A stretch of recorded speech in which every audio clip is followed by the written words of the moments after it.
Yo, what's up YouTube? I'm Max, and this is my affirmation video from a book I've been copying called Poverty to Power by James Allen. And this is what I'm reading here to you today. So if you care to listen, this is Saints, Sages, and Saviors, and this is the Law of Service. And I'm Max, and like I said, this is by James Allen, and this is my affirmation video, so it's just one take, and it's everything that I have written here. So yeah. Now we listen. Like I said, this is Saints, Sages, and Saviors, the Law of Service. So this is law, so I'm in law. The spirit of love that is manifested as perfect and rounded life is the crown of being and the supreme and the end of all knowledge. Upon the earth that is truth for the removed that has, whose life is not governed by love. The intolerant and condemning people, even though they profess the highest religion, have the smallest measure of truth, while those who exercise patience, who listen calmly and dispassionately to all sides, have both arrived themselves at the inclination of the others to thoughtful and unbiased conclusions upon all problems and issues, and have the fullest measure. The final test of wisdom is this: how does a person live? What is manifested? How are trials and temptations dealt with? Many people boast of being in possession of truth, who are continually swayed by grief, dispassionate and passionate, and sink under the first little trials that come along. Truth is nothing that is unchangeable, insofar as the person that takes a stand upon the truth that is steadfast in virtue and rise high, superior to self-centered passions and emotions and changeable personalities. Perishable dogmas are formulated and called truth. Truth cannot be formulated, it is ineffable and beyond the reach of intellect. It can be experienced only by practice. It can be manifested and only as by the stainless heart and perfected into life. Who then in the midst of all sees this pandemonium of schools and creeds and as the truth? Those who live it, those who practice it, those who have risen above and overcoming their self-centeredness, no longer engage in it but sit upon quiet, subdued calm, and self-possessed freedom from all strife, all bias and condemning words, and bestow upon all the glad and unselfish love of divinity within them. Those who are patient, calm, gentle, and forgiving under all circumstances manifest the truth. Truth will never be proved by worldly arguments and learned treaties, for it is people who perceive the truth in infinite patience and have undying forgiveness and all-embracing compassion, and no words can ever prove it to them.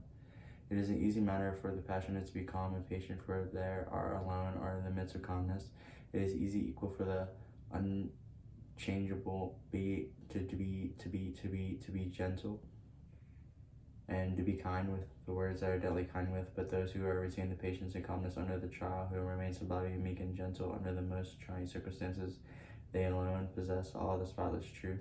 And this is because such lofty virtues belong to the divine, can be manifested only by those who have attained the highest wisdom, who have relinquished their passionate and self-seeking nature, who have realized the supreme and unchangeable law, and have brought themselves into harmony with it.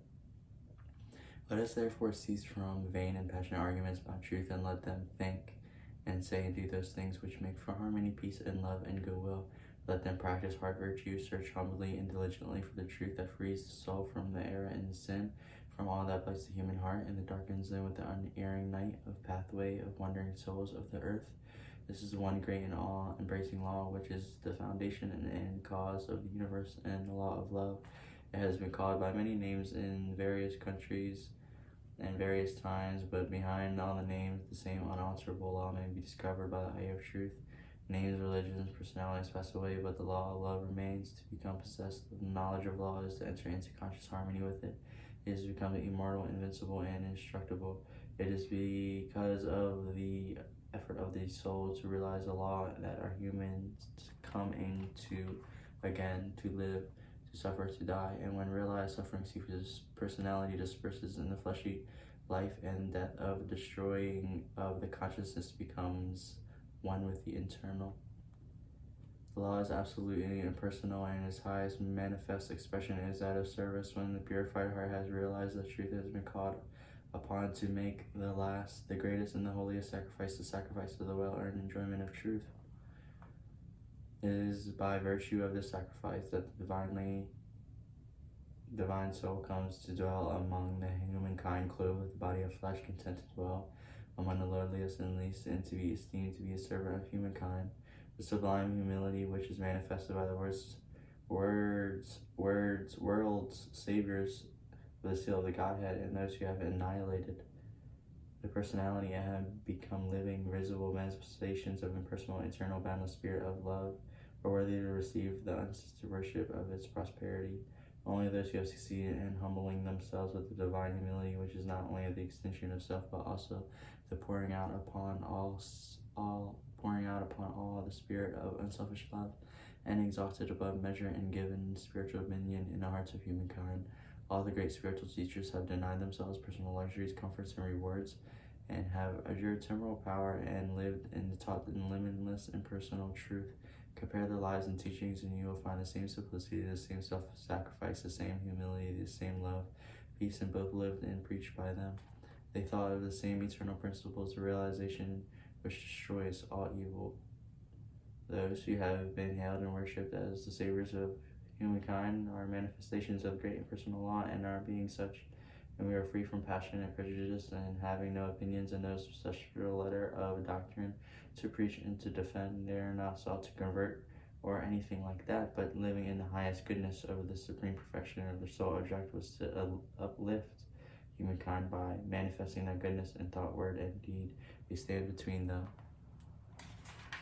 person, individual, and the impersonal God, and serve as examples of types for salvation of self-enslaved humankind, people who are immersed in themselves and who cannot comprehend the goodness that is absolutely impersonal, deny divinity to all seers except their own, and thus introduce personal hatred and controversy, and while defending their own particular views with passions, look upon each other as being heathens or infidels, and so render null and void as far as their lives are concerned the unselfish beauty and holy grandeur of the lives and the teachings of their own masters.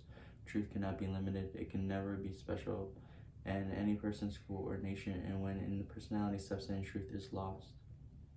The glory alike of saints, sages, and saviors is that they have realized the most profound loneliness, the most sublime unselfishness, having given up all their own personalities, all their works and holy endurings, for which they are free from every taint of self.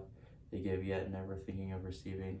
They work without regretting the past or anticipating the future, and never look for reward. When farmers have tilled and dressed the land and put on the seed, they know that they have done that all they possibly can do, and that they must trust the elements on which they wait patiently for the course of time to bring about the harvest.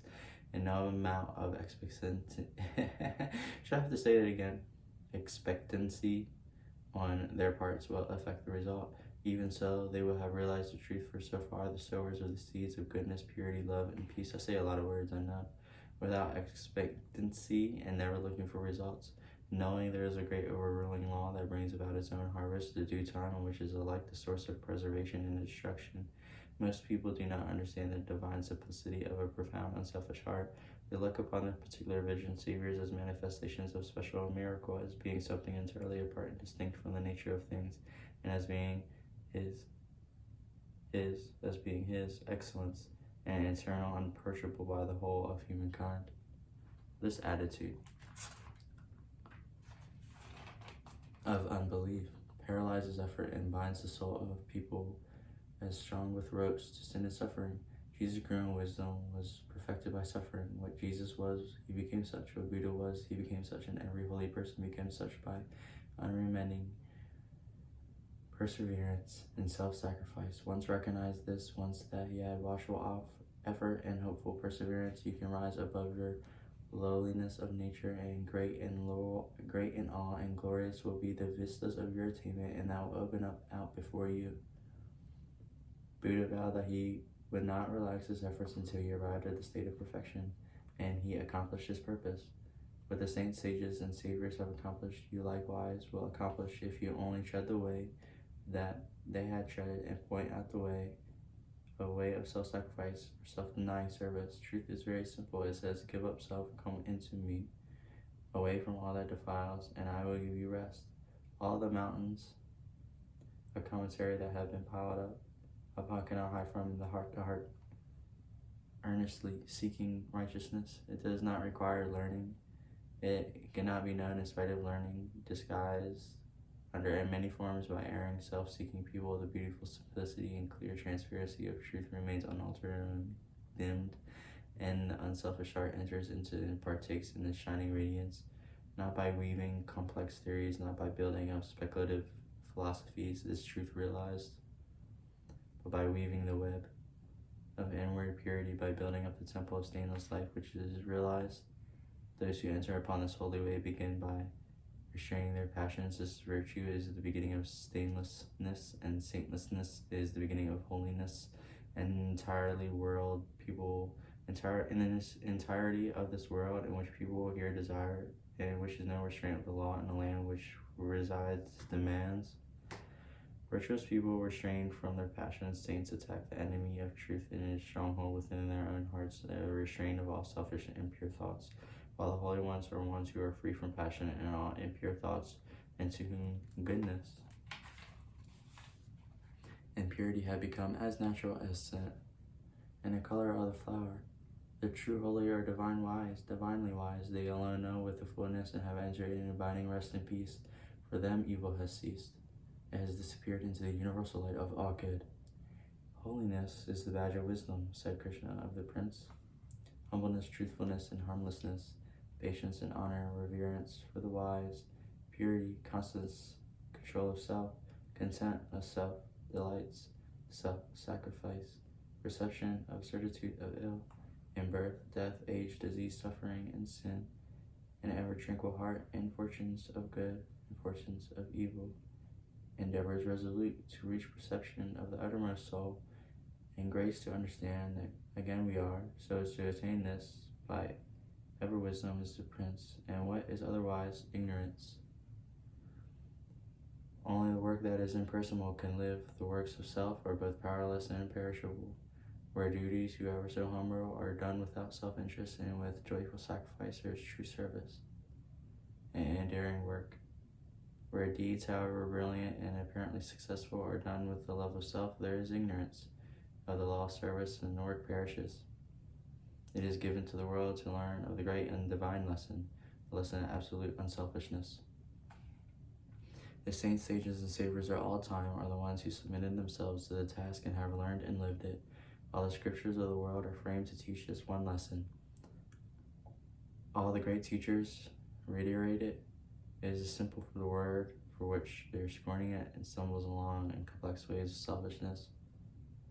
A pure heart is at the end of all religion, and the meaning of divinity. To search for this righteousness is to walk in the way of truth and peace, and those who enter into this way will soon perceive their immortality, which is independent of birth and death, and will realize that in the divine economy of the universe, humble's effort is not lost. The divinity of the Krishna, of Buddha, or of Jesus in the crowning glory of self. I say a lot of words. I hope you've been listening to me. I'm Max. Nice to meet you. It is the crowning glory, and is the end of the soul's pilgrimage in the matter of mortality in the world when I have finished its long journey until every soul has become as those who have entered into the blissful realization of its own divinity. I'm gonna take it back. I know I say a lot. I hope you're listening. This is Saints, Sages, and Saviors in the Law of Service.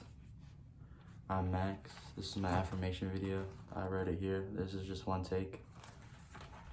And then, yes. I hope you're listening. I'm Max and I'm out.